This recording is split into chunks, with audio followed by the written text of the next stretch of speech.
morning. My name is Bharat Gopalaswamy, and I wanted to welcome you all to our event of the day with Congressman Ro Khanna, whose first time is at the Atlantic Council. We wanted to welcome you, and I hope this will be the beginning of our fruitful, long engagement with the Council. I want this to be more of an informal session, but that said, this is an on-the-record session. And what I'm going to do is start by just highlighting a few issues that I would like the Congressman to touch on, and then open the floor for discussion. And in the meanwhile, if you guys have any questions, just feel free to interact.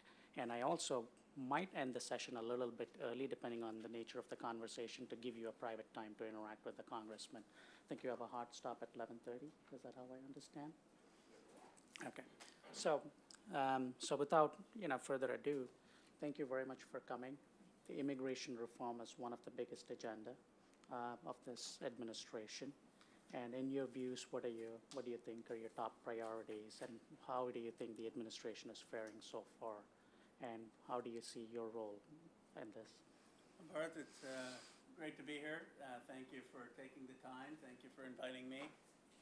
Great honor to be here at the Atlantic Council, where you've had extraordinary world leaders and senior people address you. So I'm looking forward to the dialogue. It's good to see my friend Kev. Nice to see other familiar faces.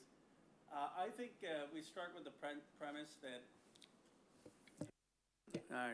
premise that immigration obviously strengthens this country. It strengthens it in terms of a lot of the innovation where I represent, Silicon Valley. I think one would be hard-pressed to argue that we would have Silicon Valley if it weren't for being a magnet for the best and brightest from around the world. It's one of the things that makes the Valley unique. You have immigrants as so many of the founders of tech companies and almost all of the executive teams.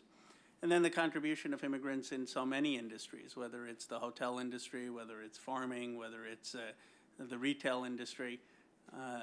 The evidence seems overwhelming that immigration strengthens our economic competitiveness.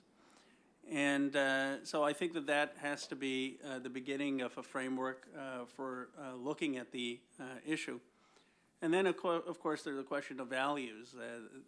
Many of us, I imagine, know people who were DACA recipients, people who, for all intents and purposes, grew up here, are American, but for the accident of their birth. And there are huge questions of values of what type of country are we? What is the American way of doing business in the world? And I have always believed that our advantage is that we are a country that welcomes anyone to be American. And that's not a democratic idea. That was Ronald Reagan's idea. Reagan used to talk about how you could go live in Japan but not really be Japanese, or go live in Germany and not really be German. But when you came to America, you really were American.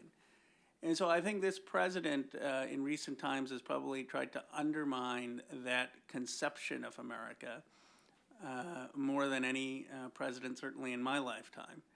And it's important, in my view, for us to continue to make the argument that immigration is in our national interest, that immigration is consistent with who we are as a people. Thank you. I think you touched on DACA. I know while the session is not focused on DACA, but we'd like to hear more about your specific views on DACA. And you've said that you would fight in Congress to protect the DACA recipients. Could you talk to us a little bit more on that specific subject? Well, I think this is a view that so many people share, certainly in the Democratic Party, but even reasonable Republicans, that if you came here when you were 2 or 3 or 4 and you grew up rooting for the Giants or the Warriors, and you went to school and you watched American movies and you played in Little League and you graduated, and then you find out when you're 15 or 16 or 17 that you weren't born in the U.S. or that your parents or undocumented, that this should not affect the trajectory of your life. And it seems like such common sense. So my view is that we ought to get behind in Congress an act, a Dreamers Act, that will move toward citizenship. And if the folks don't want citizenship, then they should at least propose the legalization right away. I mean, I'm for citizenship, but some pathway so that these kids are able to live in the country where they grew up and which they consider home. And this really ought not to be about politics. I mean, there are issues in immigration where one can have differences of opinion, but this, in my view, is more of a humanitarian, just a human decency issue. Now I want to move on to the H-1B system, Yeah. which is, the forefront of this event at many levels. Your quote, I read from your quote, was the H-1B system needs common sense reforms. Yeah. And could you please elaborate on that? Yeah, anytime you throw in common sense and reform, you can get 80% of people behind something. That's the key to politics. But I think that the question is, how do we keep our vitality? How do we keep making sure that we have the best and brightest coming to the United States? I mean, my guess is that there are people who are now leading huge tech companies that started out on H-1B visas, and they're creating jobs and they're creating innovation. And we want to make sure that that talent is coming to the United States because we know that most H-1B visas, when you look at the studies, are job creators. They're not job takers. But we want to make sure that it's being done with proper compensation, and that they're not being underpaid, that they're being paid a wage that is the prevailing wage, and that they don't feel restricted in terms of having to stay at a particular employer because their status in the country depends on that. So the reform proposal, there are different ones in the Congress. Zoe Lofgren has one. I'm on a bill with Durbin and Grassley. I know Scott Peters has one. But the gist of it is we want to make sure that folks who are coming on an H-1B visa are paid a high wage so that it's not undercutting the American market, and people are not mistaking H-1B visa holders as something that benefits corporations and putting downward pressure on American wages, that they're really looking at it as a program that's going to help get the best and brightest into the United States to create jobs in the United States. And the obvious criticism is from the Indian IT companies. Yeah. About this bill, these measures are targeted towards them, and they're being singled out. Well, there's nothing in, obviously it would be illegal to single out any company based on nationality or based on race or religion. I certainly don't believe in doing that. And so the question is just about having a wage floor.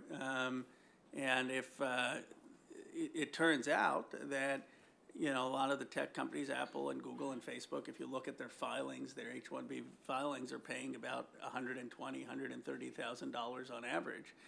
And if other companies are doing that, that's fine. But if companies are paying $60,000, $65,000, $70,000, then they've got an issue. I'm totally agnostic about what type of companies they are.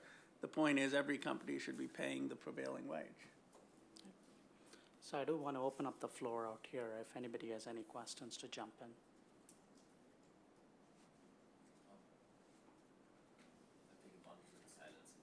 Great. Maybe just introduce yourself. Yeah, I'm Nirmal Ghosh from the Straits Times of Singapore. Wonderful. Going back to the broader issue of immigration, which you spoke about right at the beginning, could you sort of elaborate a bit? Because we have these various waves of immigration obviously coming into the U.S. And according to the latest research from Pew, apparently Asian Americans are going to be the largest cohort of immigrants in a given number of years, I think by 2050 or a little later than that.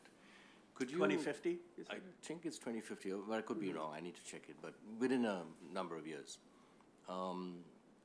So could you perhaps speak to attitudes towards immigrants in the U.S., especially in the current context? Political representation, cultural issues, and so on and so forth. Because, I mean, the question of visas also is relevant to that, right? I mean, pushback against immigration from certain sectors is relevant to that. So could you perhaps elaborate a little bit on that? Yeah. Well, I still believe we're the most open democracy in the world. I tell people, often I joke around, I was born in Philadelphia, and 41 years old. My parents immigrated from India. I represent now, I believe, the most powerful economic district in the United States with Apple and Google and Silicon Valley. Had I been born in India, I don't think I would have made it to the Indian Parliament. So in some sense, America's system is incredibly open for immigration. I have commented that, when Britain and France and Australia has a leader that is of ethnic descent, then they can lecture the United States about multiculturalism. But we have even more than Canada. We elected Barack Hussein Obama twice in this country. Do we have issues? Absolutely. But I believe that this is, by far, when you look at the heads of our companies, when you look at the openness of the political process, a decent, a tolerant, a kind country.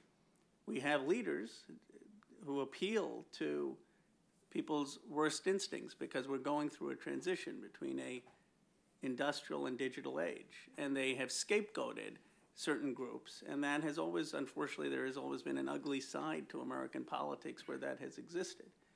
But I think our history is one where the Lincoln tradition of the better angels of our nature prevails in the long run. So right now we have people who are blaming job loss, blaming the causes, the structural changes in the economy on some immigrants, and they're blaming immigrants for the lack of common purpose or national American identity. But I don't think that's the view that will prevail. I think the view that will, in the long run, prevail is one that will move towards a recognition that immigration has created extraordinary innovation, that it's created extraordinary economic growth. The 21st century, in my view, will be America's most dominant economic century, where we're going to have the type of growth we've never seen before, where we're going to be able to harness talent in all these areas because they're going to be connected to the internet and virtual reality and technology. I'm very optimistic about the economic possibilities. And so I think we're going through a difficult transition, but in the long run, we'll be fine.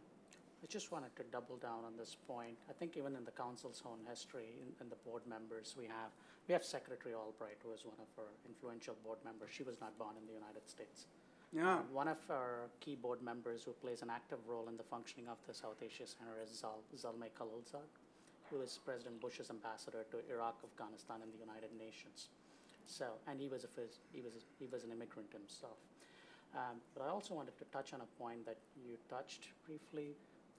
Before coming to the United States, I lived a long time in Europe. And at one point, I was working in Sweden for a Swedish foreign ministry think tank, and I had an offer from the United States to come or live in Sweden. And I was discussing that with one of my colleagues. And here is a point that he said. He said, you will never be an Indian Swede in Sweden, but you'll have an identity of an Indian American in America. So if I were you, considering your overall quality of life, I would immigrate to the U.S. So, but anyway. I appreciate that. No, that's a great... It didn't strike me then, but it struck me 5-6 years later.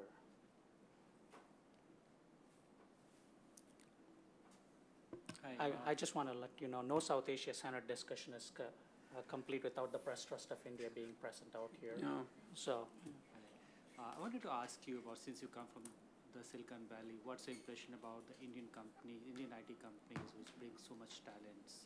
You mentioned about wages, and they have a lot of. If you could speak up a little bit, I'm sorry. Yeah, since you come from the Valley, Silicon Valley, I wanted to get your impression about the Indian companies which bring so much talents to the U.S.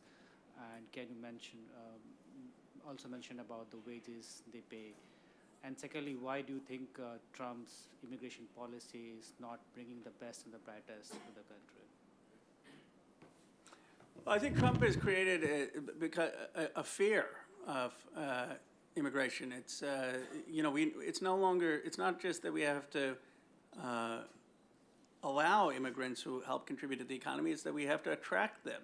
There are other places they can go, and it's always been that people want to come to the United States, and it's like a great football team. You want to have the best people on your team. So we want to make sure that we're signaling to the world that if you're entrepreneurial, if you're ambitious, if you seek a better life, the place you really want to be is the United States of America.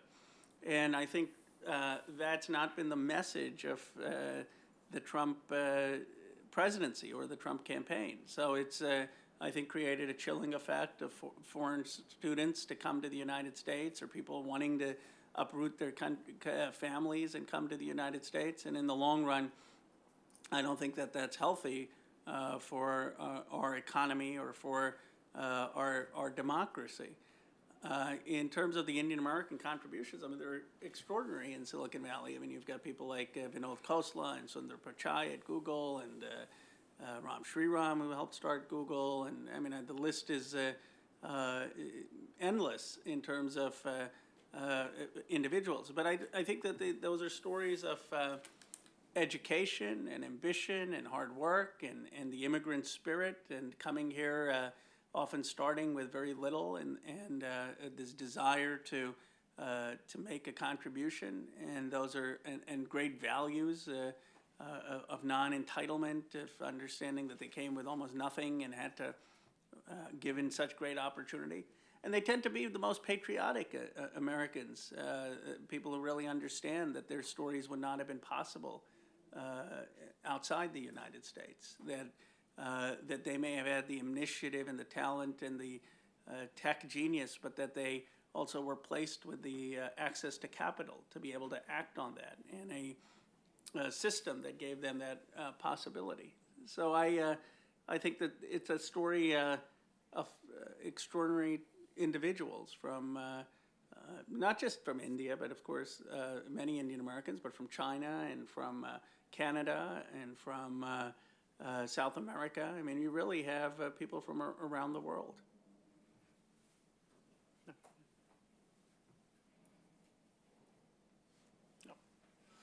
I'll go. There has been discussion on the immigration system based on a broader point system, such as the case in Canada. Mm-hmm.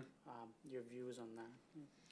Well, my problem with the Cotton Bill, which is the point system, is it eliminates the family system. I mean, if we're going to say, I mean, it's a 500,000 reduction of immigration. If we're going to say that, look, we want to consider as one factor economics and put some weight on that, and that's fine. But do it in the context of increasing the immigrant pie, or at least not shrinking it. What the Cotton Bill does is actually shrink immigration by about 500,000. So it's not like they say, okay, let's have family reunification, and in addition to that, we want to have some economic consideration.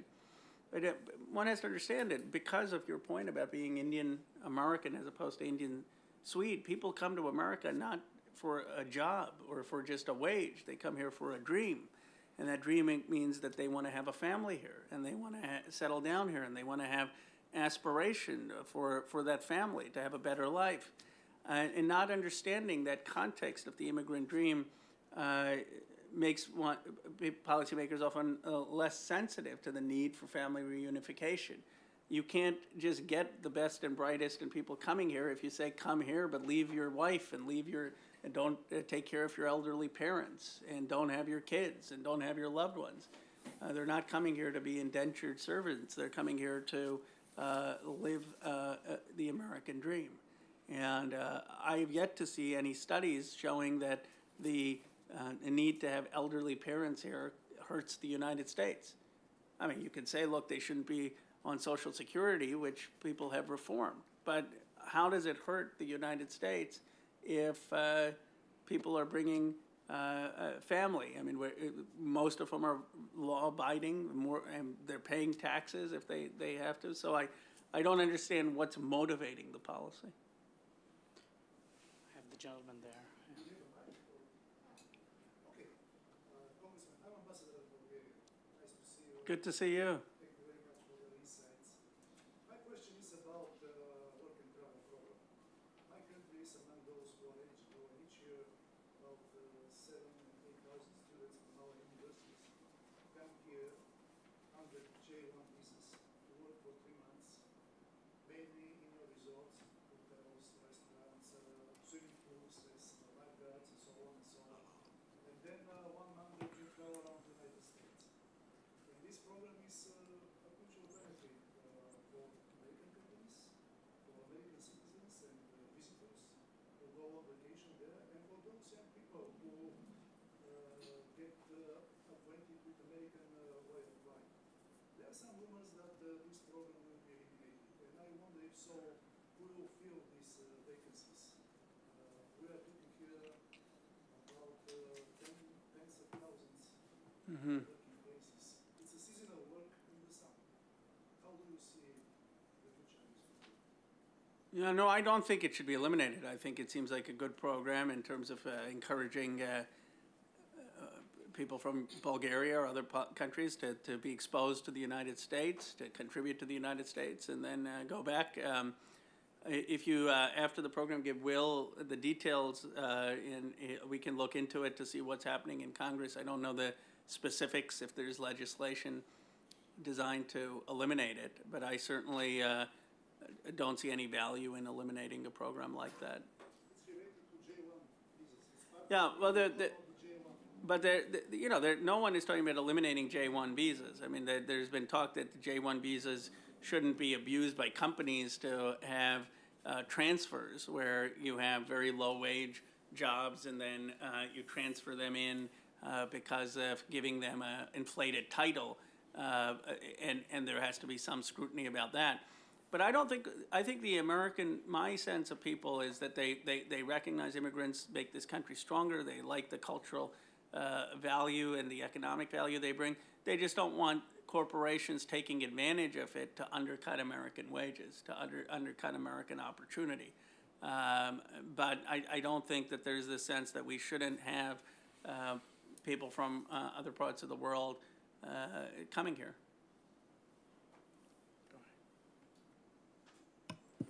Good morning, Congressman. Thanks for everyone's role in being part of this event. My name is Connor, and I am. I will start with saying, I am someone who's in favor of stronger U.S.-India ties in the long term for trade, security, and whatnot. And I'm curious about what you think that the immigrant community, naturalized citizens, and their second and third generation descendants, what role they can play in helping build those ties, because it's one thing for DOD or State Department to say, oh, we need to hire more Hindi or Tamil speakers in the next 2 years or something, but it really is quite another thing to have a broader capitalization on the contributions of Indian immigrants and Indian Americans without wading into sometimes thorny socio-economic and cultural questions that, say, DOD and State Department and Commerce and other agencies should frankly not, should not be going into domestically as part of their foreign-oriented mission roles. So I'm wondering what you think the U.S. government more broadly can do about capitalizing on, again, the contributions of Indian American immigrants to a foreign policy that shouldn't just put them on a pedestal, so to speak. Yeah. Well, we need to take more advantage of the diasporas and knowledge of the diasporas in our country.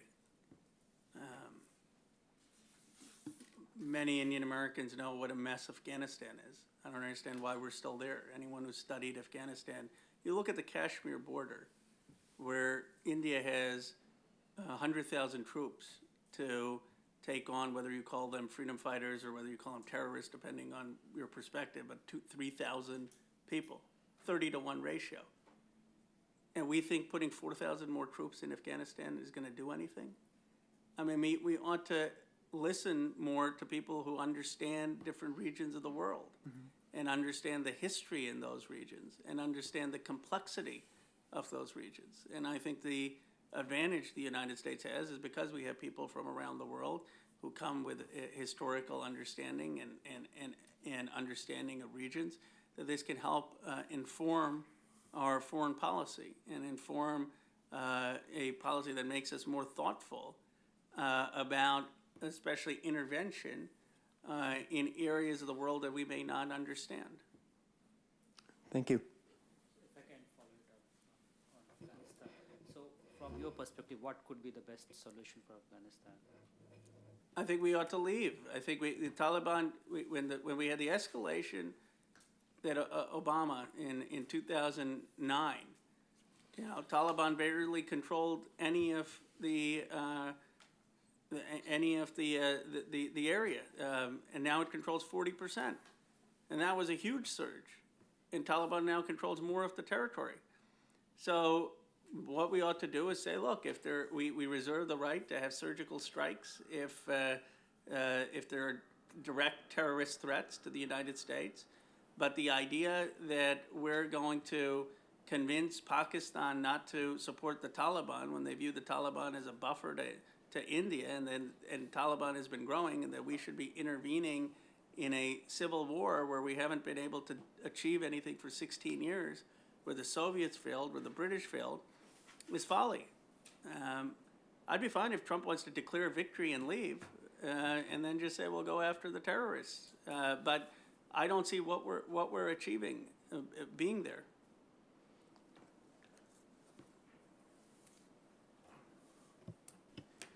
One, I want to say happy birthday. Thank you. Today's your birthday, and I'm glad you're spending it with us. Part of it. Part of it, that's right. Well, why not all of it? Question on wages. Are you supportive of a regionally based wage setting versus a nationally based wage setting? The reason being is that our company works with a bunch of economic development authorities in different states, and I know that you were in Kentucky. And you were looking at wages there and looking at workers there. But the reality is that workers in Kentucky don't make the same as those in Silicon Valley.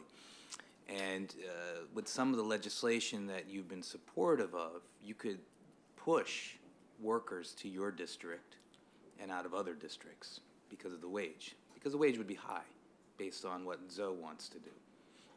So would you be open to regional wage setting to ensure that all districts in all parts of the country can compete for FDI from companies or from investments, capital investments, so that the whole country can prosper and not just certain high-income areas?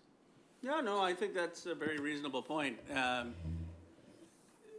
I'd have to go back and look at the Durbin-Grassley bill, but I thought that the prevailing wage is regional in that bill. I know some in Zoe and others is 120,000 floor. I don't think that the Durbin-Grassley bill has a national prevailing wage. I think it is regional. If it isn't, I'm open to a conversation about a regional wage. I mean, I don't think the idea is that you have to pay the person in Sunnyvale the same as you pay them where I grew up in Bucks County, Pennsylvania.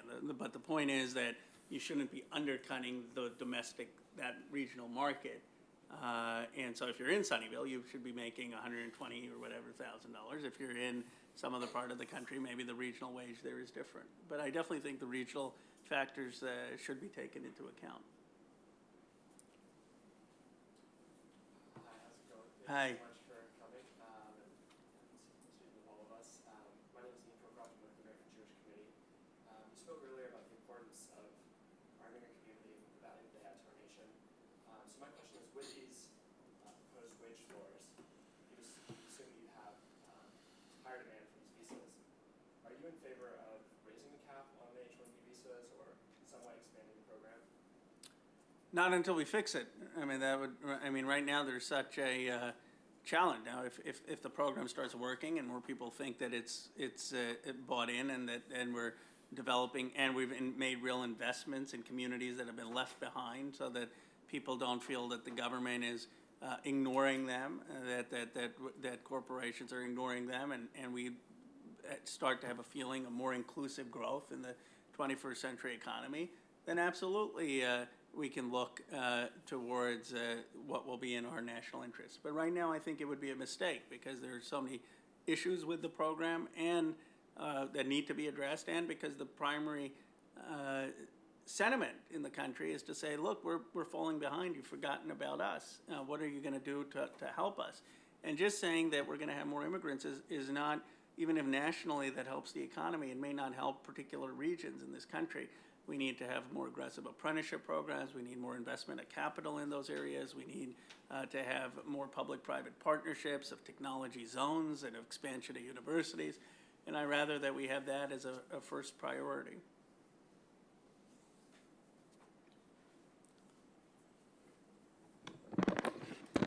Thank you so much for being here, Congressman. My name is Karnika Arora, and I'm from the MIT Washington office. There's definitely a need for increased immigration in the U.S. Scientists who study population see an increasing demographic dividend. U.S. fertility rates have dropped to almost half what they were a few decades ago. So my question for you is, how do you reconcile this need for increased immigration with the pushback that you see from the American community? For example, the attitudes that are represented in Representative Steve King's comments about reconciling our civilization with someone else's babies. Do you have any comments or responses to that? No, well, fortunately, Steve King doesn't speak for the United States. I mean, I think there are always going to be voices on the fringe in American politics, and I think Steve King's voice is one on the fringe. I mean, look, I have a tremendous disagreements with Nikki Haley, but the fact that even this president has appointed someone in a role to represent our foreign policy who openly speaks about the pride she had of her turban Sikh father and talks about going to Gurdwara, suggests that that Steve King's view of America is not in any way the mainstream view of America. Obviously, I think people love the stories of, you had in the Republican field, you know, Marco Rubio and Ted Cruz be the next contenders after, after Donald Trump. So am I troubled by a considerable amount of Trump's rhetoric on immigration? Yes. But do I think that that is the national consensus? No. I think we are fundamentally a country that has a common American identity based on the Constitution, the Declaration of Independence, the Gettysburg Address, but that recognizes that we're a creedal nation, that anyone, regardless of background, can be part of that. And there's always going to be a nativism sentiment that's ebbs and flows, but the trajectory of America has been being one more and more open to people of all different backgrounds and faiths. If you don't have any questions, I actually want to, since Afghanistan was in the picture, and happy birthday. I want Thank to you. join camp. We briefly touched on Afghanistan, and you know, one of the key areas of focus of this center, or two areas of focus in the center, are Afghanistan and Iran, and also of the Council too. We place a lot of emphasis because this is one of the longest and the bloodiest wars the United States has fought. And you've asked the right question, that what are we there for? What does victory look like, and what does it mean going forward? But we also know, and you've also pointed out, one of the major issues out here is all roads lead to Islamabad here. To get something right in Afghanistan, we need to have something, if I'm correct. If my understanding of what your statement is correct, is all roads lead to Islamabad. You know, if you you were deciding a policy, what would you think? How do you think we could fix that? What we've been increasingly tough on Pakistan. We've been tying their state behavior to any aid that's been associated with Pakistan. It's become this year has become the lowest year in terms of aid. How do you, what are some of your views on that? And is there a long-term national security interest in curbing these militants from Pakistan, and how would you address it? Well, I think we obviously, as the Obama administration was, and it's been a continuation, should be tough in saying that we don't want Pakistan to be aiding the Taliban. Of course, Pakistan has their own national interest, and they are doing that because they want to buffer to India. So my sense is that what the United States ought to do is not be entangled in a civil war that we're not going to win, absent putting 400 or 500,000 troops on the ground, and no one wants to do that. I mean, unless there's we shouldn't do that. But we should be realistic. If the Obama surge of 30,000 led to the Taliban gaining more control, then what is a surge of 4,000 or 5,000 troops going to do? Unless we want to have a permanent presence there, like Korea, but even there, that's a presence without any stability. So I think that our interest should be, we should ask India, Pakistan, China, Iran, Russia to step up in that region, facilitate regional diplomacy, get out and make it clear if we ever think that there's actual people who are going to attack the United States homeland, we reserve the right to go in and strike them. I mean, that's like we did. I was for the strikes back in 2001. But to have a perpetual presence in Afghanistan I don't think is needed. And I think Taliban would realize that we're deadly serious. If they start, if there's evidence of harboring terrorists, we always reserve the right to engage in surgical strikes. But that doesn't mean that we should be sending our troops there or establishing a permanent presence there. And, you mentioned Iran, and this administration has consistently signaled that it wants to, it's the worst deal that was ever negotiated, and we want to rip up the nuclear deal. The first day they came into the office. Right. How do you see that going, and what are your views on it? Well, look, the Iranian population, the actual young people, are actually one of the most pro-U.S. populations, according to most of the studies. They like the United States. They like our culture. Obviously, the regime is very different. But we gain nothing by having further provocation with Iran. I mean, I don't understand why we're engaged with Saudi Arabia and Yemen in a proxy war with the Houthi regime that's creating famine there, that's violating human rights, that's not making us any friends in the region. Obviously, if Iran does something that's aggressive, if they invade a country, if they were to align with groups that are engaged in terrorist threats to the United States, then we should be taking decisive action or calling them out on it. But I don't think that we should be seeking a confrontational relationship with Iran. So, we will be hosting Foreign Minister Zarif along the sidelines of UNGA next week, and I'm sure he would love to hear these comments, because he has expressed to us about the deeper engagement and he's recognized the need to work with us more closely than ever. That's great. Hello, thank you so much for coming today. My name is Megan Houston. I'm actually an immigration practitioner, so apologies if this is too in the weeds. One of the big issues in the immigration community right now is the treatment of entry-level workers. By that I mean foreign students who have been in the U.S., through college, through their bachelor's, master's, even on, and primarily in the STEM fields. There's a lot of talk about a floor for wages or increasing prevailing wages, but not everyone, especially not outside of Silicon Valley, makes $100,000 out of college. And I guess what we're interested in is the treatment, if there's going to be any kind of consideration or preference for people who have degrees in the U.S., who are already here and want to continue making contributions, especially in these critical STEM fields. Yeah, so the bill, the Durbin-Grassley bill actually provides a preference for students who've studied in the United States, and I think that would be good policy to provide a preference on immigration or H-1B visa. If you've gone to college here, if we paid for part of your education, we want you to stay here instead of going back.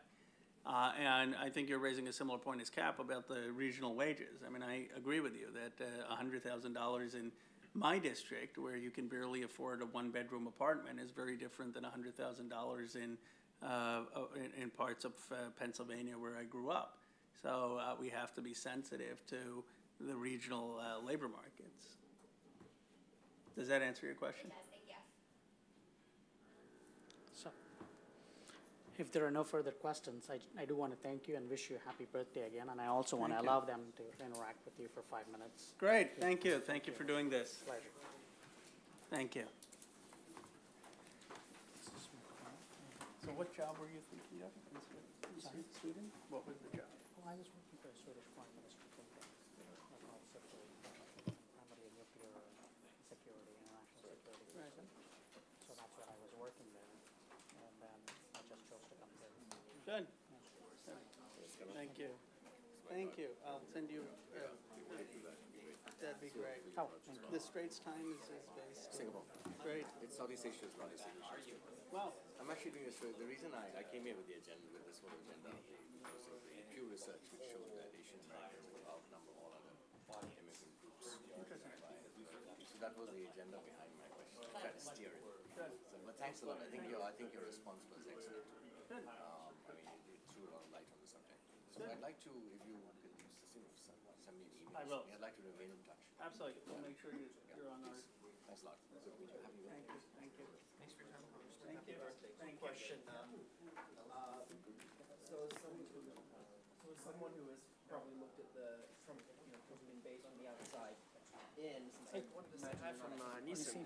He told me to say hi to you. Yeah, absolutely. It was a great discussion. It was, thank you very much. It was, and I'll definitely come back next time you guys have a talk. And We're a permanent home for AJC. oh, so definitely.